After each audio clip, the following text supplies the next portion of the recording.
Sziasztok! A mai előadás témája az intim környezetvédelem lesz. Zsolnai Bianka vagyok, környezetvédelmi koordinátor, természetbarát és a minimalista irányzat egyik híve. Az intim környezetvédelem, azaz a személyes higiénia környezetvédelmi szempontból fog szólni az előadás teljes témája. Beszélni fogunk fogalomról, a történetéről, illetve hogy napjainkban hogyan alakul, valamint a megvalósításáról is. De kezdjük azzal, hogy mi is az a személyes, illetve intim higiénia. A személyes higiénia az egészség fenntartásáért felelős szokások összessége. Ide tartozik a bőrápolás, a hajápolás, a szájápolás, kéz- és lábápolás, valamint a nemi szervek higiéniája is. Az intim higiénia ebből egy kisebb csoportot vesz ki, itt a nemi szervek higiéniáján van a hangsúly. Története a higiéniának, illetve a személyes higiéniának, hogy a régi időkről hallva nehezen tudjuk elképzelni ugye magát ezt, hogy mennyire is nagy figyelmet fordítottak ezekre a pontokra. Ma már a civilizált világban szinte mindennapos a személyes higiénia, illetve az ápoltság. Valamint elengedhetetlen a testi vonzalom és vonzerőhöz a személyes higiénia. Egy anekdota szerint a 18. században felnyitottak egy kastélyt, és egy rég lezárt szobában volt egy olyan eszköz, egy olyan tárgy, aminek az egész udvartartása nem tudta, hogy ez micsoda, vagy hogy mire használják, ez pedig nem volt más, mint egy fürdőkád. A rokokó korban divatba jöttek az arany vagy az elefántcsont színű hosszú pálcák, amelyek az rizsporos parókák alatt futó atkáknak az vakarására, a fej vakarására, illetve a tetveknek a terelgetésére használták ezeket a pálcákat. Ebben az időben aranyárba kerültek a parfümök, a keleti illatszerek, hiszen nem csak a mosdatlanság, hanem a szifiliszes sebeknek az eltakarására, a szagok elnyomására használták ezeket a parfümöket, ezért jóval nagyobb koncentrátumban voltak, mint a mostaniak.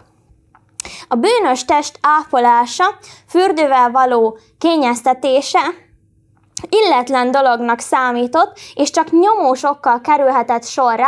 Ilyen volt például, hogyha egy mennyasszony az esküvőjére készült, ilyenkor máig mutogatnak Harz-hegységben olyan fürdőt, ahova a helyi szokás szerint elvitték a mennyasszonyokat, és életében másodszor megfürödhetett. A modern világ egyik vitathatatlanul jó hozadéka az, hogy a felismerés, hogy a tisztaság félegészség, és szinte a mindennapunkban szerepet játszik a test ápoltsága. Azonban napjainkban a fogyasztói társadalomról beszélve csak nézz körül a fürdőszobádban.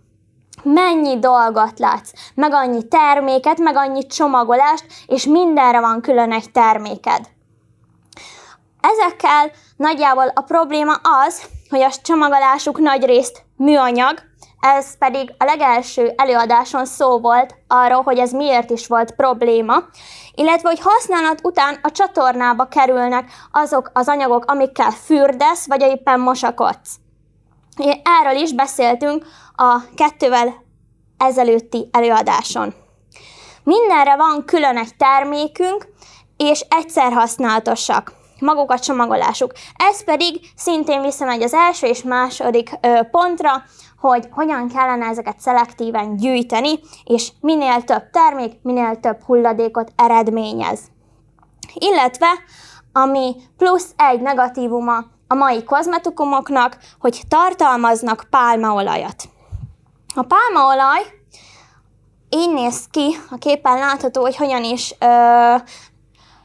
foglalják el azokat a termőföldeket, területeket, esőerdőket, hogy pálmaolajat ültethessenek bele.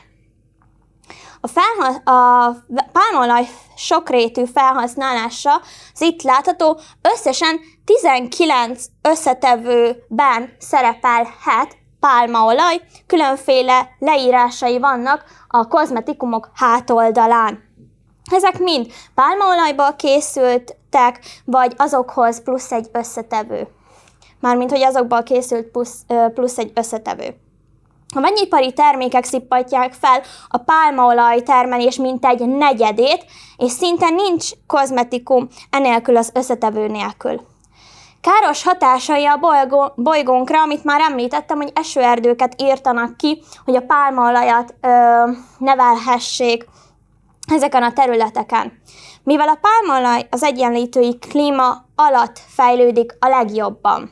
A telepített olajpálma ültetvényeken kevés az ajnövényzet, hiszen erre nincsen szüksége annak az ott lévő tulajdonosnak, hiszen neki csak a pálmaolaj fa, az olajfa kellene, ezért nem fordít nagy figyelmet az ajnövényzetre, és ha megnézünk manapság egy erdőt, illetve tanultuk általános iskolában is természetismeret órán, hogy az erdőnek vannak szintjei, van az ajnövényzet, a bokrok, illetve a fák.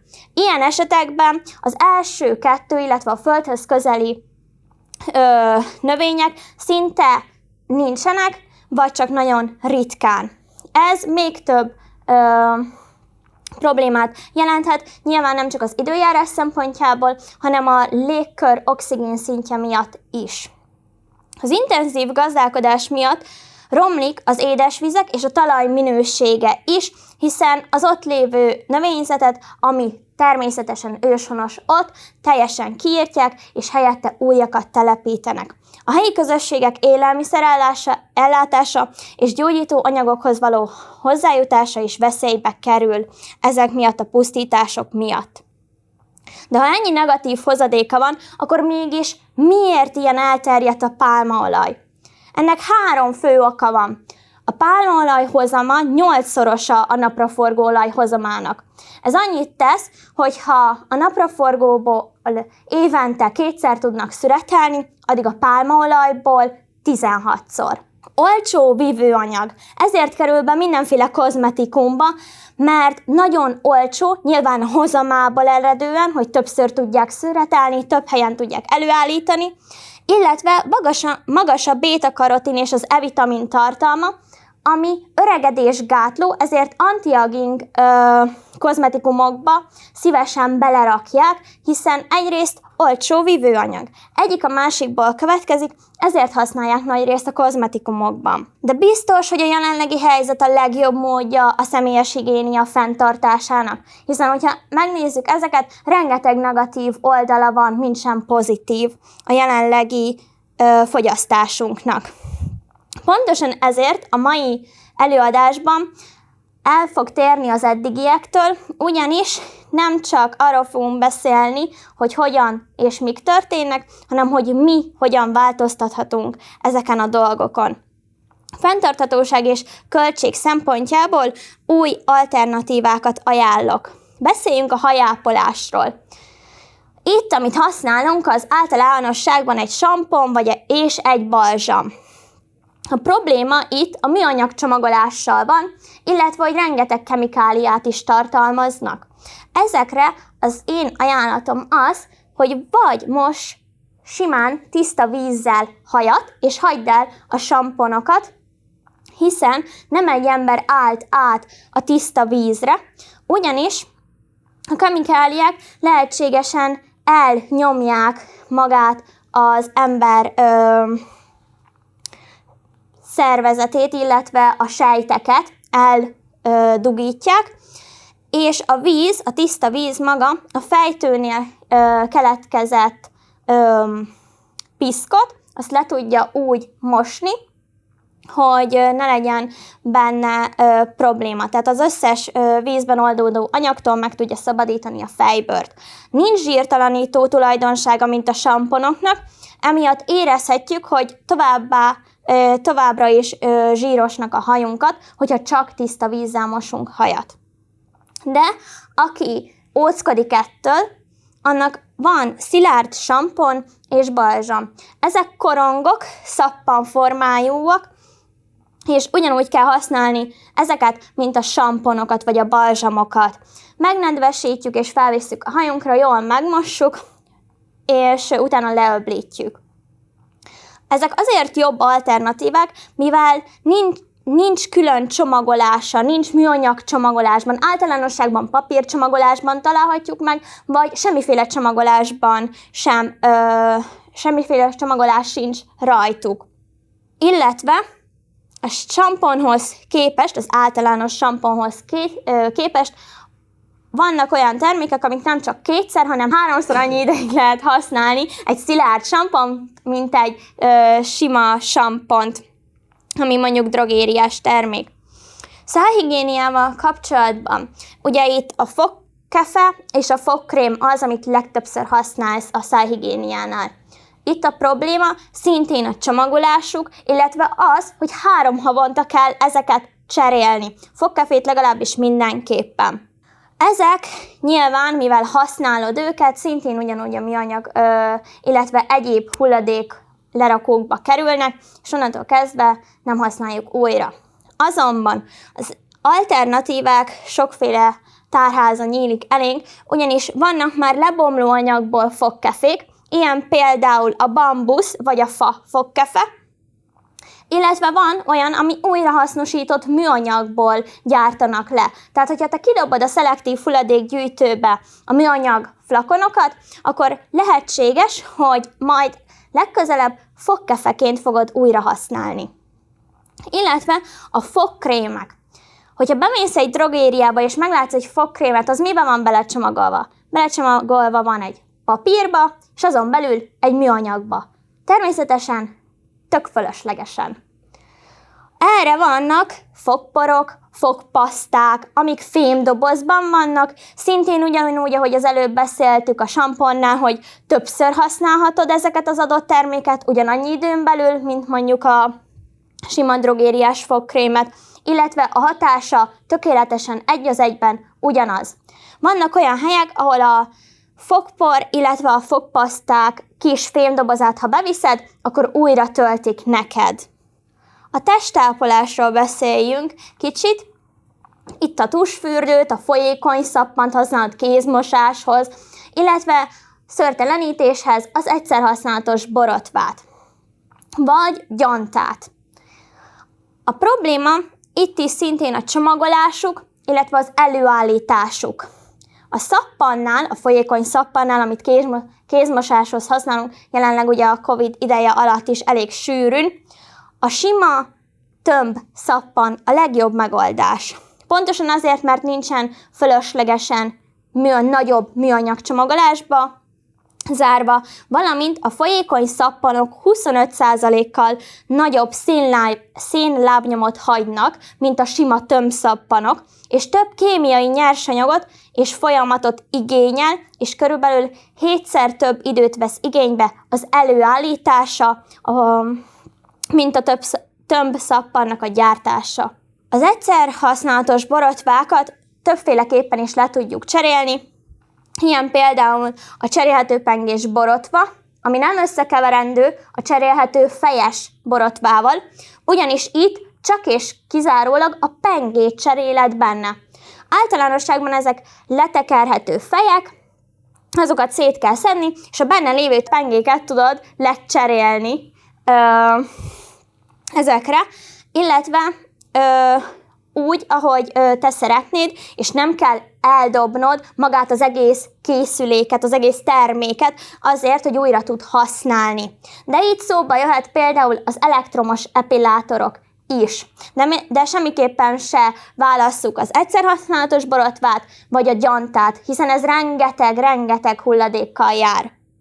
Elérkeztünk az intim higiéniás termékekhez. Itt a probléma a csomagolásuk, illetve az, hogy a piac hasznot húz a nőkből, illetve a menstruáló nőkből, hogy szükségünk van rájuk. Az egészségügyi betétek havi szinten 30-25 darab betétet használ el egy nő a menstruáció ideje alatt, havi szinten. Tamponoknál ugyanez a helyzet. Miután, ha elhasználtad, fogod és kidobod a hulladékgyűjtőbe. Ez éves szinten rengeteg szeméttel jár.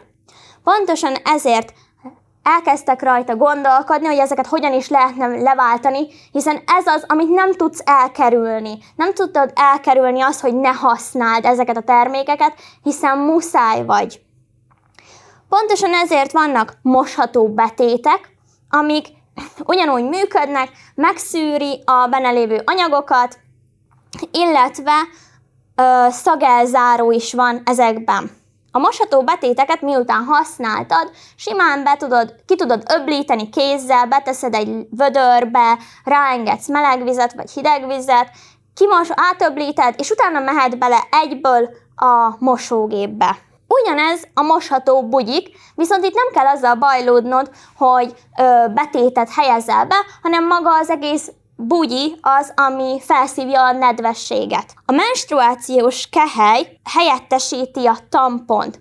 Nagyon sok tévhit van azzal kapcsolatban, hogy sem tampont, sem a menstruációs kelyhet nem használhatják olyan személyek, akik még nem létesítettek szexuális kapcsolatot. Inkább azt mondanám, hogy ezt is nyugodtan lehet használni, viszont ne akkor próbáljuk ki, amikor egy nyaraláson vagyunk, és minden áron úszni szeretnénk, hanem nyugodtan otthon, minden nyugodt körülmény között próbáljuk ki ezeket a termékeket, hogyha bármi baki beütne, akkor legyen ott valaki, aki megnyugtat, illetve segít. A menstruációs kehely abban különbözik a tampontól, hogy ezt nem kell egészen felhelyezni, hanem a mély száj elé kell helyezni.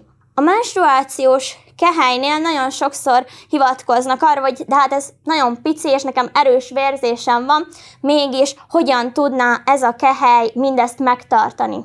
Úgyhogy valamiért a nők mindig azt hiszik, hogy sokkal több a menstruációs vérzésük, mint ami valójában van, és belefér ebbe az intim kehelybe, ebbe a kis kábba. Az intim kehelynek nem csak az a jó hozadéka, hogy milyen anyagból van, és hogy kiválthatja a tampont hulladék szempontjából, hanem abban is, hogy nem kell olyan sűrűn cserélni.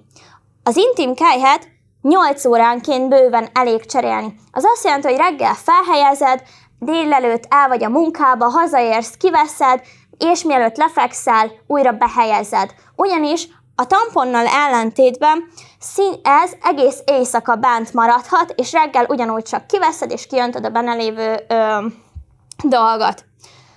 A menstruációs kelyhek többféle anyagból készülhetnek, de itt, amit én személy szerint ajánlok, az az orvosi szilikon, hiszen ezen nem tudnak megtapadni a baktériumok. A másik témánk az ugye a fogamzásgátlás. Ez szintén megint a nőkre irányul nagy többségben, ugyanis a fogamzásgátló tabletták szinte napi szinten szedjük ezeket. Ezek rengeteg szeméttel járnak, attól függően mennyi ideig használod ezeket a tablettákat. A gumióvszer szintén nem jó alternatíva, ugyanis ez is rengeteg szeméttel jár. Az ENSZ népesedési alapjának becslése szerint körülbelül 10 milliárd gumióvszer gyártanak le évente, melynek nagy része mind a szeméttelepen köt ki. Ezeket le tudjuk cserélni rézspirállal, illetve pesszáriummal. A rézspirált, illetve a pesszáriumot mindkettő női fogamzásgátló módszer. A rézspirált felhelyezik a nő méhénél, és ez egy steril gyulladást fenntartva állítja meg a spermium, illetve a petesejt találkozását. A pesszárium szintén orvosi szilikonból készül, mint az intim kehely, ezt pedig a nőnek kell felhelyeznie, hasonló módon, mint az intim kelyhet, és szintén a két sejt találkozását akadályozza meg. Ezekben azok a jó tulajdonságok, hogy hosszú távú befektetések, ezért nem kell minden egyes használatnál újat és újat venni, mint ahogy a fogamzásgátló tablettánál vagy a gumióvszernél tennénk. illetve a személyes higiéniához pluszban hozzácsapódik a megjelenésünk, ez pedig ugye az öltözködésünk, valamint azoknak az öltözékünknek a mosása. Itt a mosószer és az öblítő az, ami nagy problémát okoz. Ugyanis itt a csomagolás a probléma, illetve hogy nem bomlanak le maradéktalanul, hanem ott lesznek ugyanúgy más molekula mennyiségben, más nagyságban, de ugyanúgy ott lesznek a vízben. Erre rengeteg alternatívát találhatunk az interneten. Számomra, ami elnyerte a tetszésemet, az a mosódió a mosószer kiváltására, illetve a mosóparfüm az öblítő kiváltására. Bár, ha jobban belegondolunk, az öblítő igazából nagyrészt fölösleges, legtöbbször a mosószer rendelkezik azzal a tisztaság érzettel, ami miatt nem feltétlen szükséges az öblítő, viszont manapság már szinte nem tudjuk elképzelni a mosást öblítő nélkül, hogy a ruhának ne csak tiszta illata legyen, hanem finom, kellemes illata is. A mosódió teljes mértékben környezetbarát, hisz a természetben terem és része az ökoszférának. Ezáltal teljes mértékben le is bomlik. Ezt is szintúgy, ahogy az első és az előző termékeket többször is újra tudjuk használni. Tehát egy mosásnál nem kell kidobni magát a mosódiót, hanem a következő mosásnál ugyanazt a mosódiót fel tudjuk használni. A mosóparfümök azok általánosságban lehetnek, hogyha otthon készítjük ezt, illóolajok és ecet. Az ecet a fertőtlenítésre, illetve a vízlágyítására is nagyon praktikus eszköz, az illóolajokkal pedig kellemes illatot kölcsönözhetünk a ruhánknak. A fürdőszobánkban, illetve a mellékhelyiségben vannak papírtermékek is. Itt a legfőbb probléma az, hogy nem feltétlen gyűjti mindenki szelektíven a papírt, és ahogy a legelső előadáson is beszéltük, maximum 7-szer lehet ezt újrahasznosítani. Pontosan ezért a toalettpapír, illetve a papír zsebkendő használatára vannak már más alternatíváink is, ilyen például a bidé, ami itthon nem annyira elterjedt, de gondoljunk bele, hogy ha a kezed piszkos, akkor megmosod, és utána megtörlöd. A bidé is ugyanezt a funkciót látja el, csak éppenséggel a WC-nél. A toalettpapírt, hogy nyilván nem feltétlen szeretné mindenki bidére váltani, ezért inkább akkor használjunk újra papírból készült toalettpapírt, hiszen ezzel új célt adunk a már kidobott hulladéknak. Valamint a papírzsebkendőnél a régi időkben még a nagyapáink, a nagymamáink textil zsebkendőt használtak, és ezt ugyanúgy, ahogy beszéltük az egészségügyi betéteknél, a moshatóknál, hogy ezt is simán be lehet dobni a mosógépbe.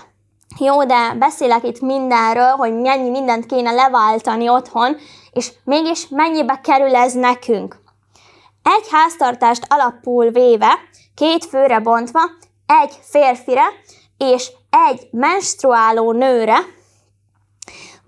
fogyasztóként, tehát hogyha nem vesszük alapul a környezetvédelmet, akkor éves szinten 221.554 forintot költünk higiéniás termékekre. Ez 5 évre vonatkozóan 1.107.770 forint. A környezetvédelmi termékeknél évi összesen 124.385 forintot költünk higiéniás termékekre. Itt kb. Egy 100 000-es tétel a különbség, de még mindig olcsóbb a környezetvédelmi termékek megvétele. Azonban, ha hosszú távon nézzük, hiszen a környezetvédelmet nem feltétlen csak a jelen miatt, hanem a jövő miatt is tesszük, bontsuk 5 évre vonatkozóra az adatokat. 5 évre vonatkozóan a környezetvédelmi termékek használatánál 300.485 forintot költünk. Ez 700.000 forintos különbség, hogyha megnézzük, ugyanis a környezetvédelmi termékeknél hosszú és időtálló dolgok azok, amiket megveszünk. Az első évben ennek vannak költségei, de ugyanis meg fognak térülni, hiszen egyszer fogom megvenni. Egyszer veszem meg azt az adott terméket, és a többi évben konkrétan 0 forintot költök arra az adott termékre, hiszen már megvan, és csak használnom kell. Ez pontosan így néz ki, ezekkel az adatokkal számoltam, hogyha lenne egy gyerekünk is, egy kisbabánk, aki 0-tól 3 éves korig van, akkor éves szinten a pelenkára 119.600 forintot költünk. Ez 5 évnél 598.000 forint. De erre vonatkozóan is van környezetvédelmi alternatíva, ugyanis van mosható pelenka betét, illetve külső is. A mosható pelenkáknál a külsőt, hogyha megvesszük, ez kb. Legyen 4-5 darab a gyerek egész bilire szoktatásos korszak előtt, akkor csak a betéteket, a belsőket kell cserélni, amik ilyen 1000 forint körül vannak. Ezért a mosható pelenkabetét használatánál évi összesen 39.200 forintot költünk. Az 5 évre vetítőleg pedig 0 forintot, ugyanis a mosható pelenkák nagy pozitívuma az, hogy nem kell folyamatosan újra venni, mint mondjuk a sima pelenkát, az eldobhatót, hogy ahogy nő a gyerek, hanem a mosható pelenkáknál állítható, patentos maga a pelenka külső, ezért a gyerek bármely évében is van, hozzá tudjuk igazítani a mosható pelenkát. Ez nagyon-nagyon nagy különbség a környezetvédelmi, illetve egy átlagos háztartásban, hogyha esetlegesen van egy gyerekünk. És hogy miért olcsóbb a környezetvédelmi alternatívák többsége? Azért, mert újrahasznosítják. A meglévő anyagokat újrahasznosítják újra, mint például a WC papírnál, illetve nyersanyagként tekintenek a hulladékra, ezért ugyanúgy belekerül a körfolyamatba. Időtállóak. Több termékről elmondható, hogy nem csak a jelenben fogjuk használni, hanem a jövőben is. De számunkra már nem jelent költséget a jövőben. Kevesebb előállítási költsége van. Mivel kevesebb kémiai nyersanyagot és folyamatot igényel, így körülbelül tehát ennyivel kevesebb időt is vesz igénybe az előállítások. Minél kevesebb, mint például a főzésnél, minél kevesebb az összetevő, annál valószínűbb, hogy kevesebb lesz maga az előállítási költség, illetve maga a felhasznált energia is, amit mondjuk a főzésbe ölünk. Számszakilag 72%-kal olcsóbb, ha környezetvédelmi alternatívákat választasz, csak és kizárólag a fürdőszobádban. És hogy kinek éri meg? Megéri a pénztárcádnak, megéri a lelkiismeretednek, megéri a bolygónknak, és megéri a jövő generációjának is. A kérdésem tehát csak annyi, hogy te mikor kezded el? A következő előadásunk témája pedig a minimalizmus lesz, hogy a fürdőszobában felhalmozott rengeteg kozmetikumot, termékeket hogyan is csökkenthetnénk le, illetve hogy biztosan szükségünk van-e azokra a termékekre, amiket nekünk fogyasztóknak el akarnak adni. Köszönöm szépen a figyelmet!